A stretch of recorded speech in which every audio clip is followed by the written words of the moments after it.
Kick ఇచ్చే range ఉన్న సినిమాలేవి రావట్లేదు. ఇక ఏదున్నా వచ్చే నెలే అంటున్నారు.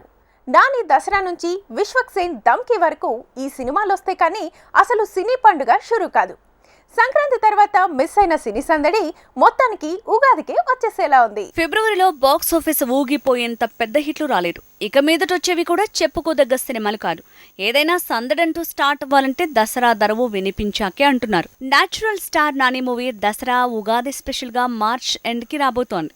ఆ తర్వాత విశ్వక్ సేన్ డమ్ కి రిలీజ్ కాబోతోంది. మొత్తానికి సమ్మర్ వస్తే తప్ప మళ్లీ సినిమా సందడి ఉండేలా లేదు. డమ్ కి నిజానికి ఫిబ్రవరి 17th రిలీజ్ అవ్వాలి. కానీ వేసవికి వాయిదా వేసింది ఫిల్మ్ టీం.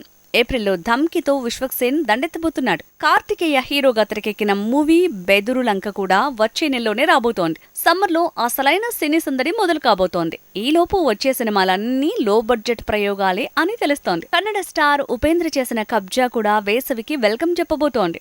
వచ్చే నెల 17న వరల్డ్ వైడ్ గా కబ్జా బాక్స్ ఆఫీస్ మీద దండెత్తబోతోంది. సో మార్చ్ 2nd వీక్ నుంచి ఏప్రిల్ ఎండింగ్ వరకు వరుసగా మీడియం రేంజ్ లేదంటే సీనియర్ హీరోల సినిమాలతో సినీ సందడి పెరగబోతోంది.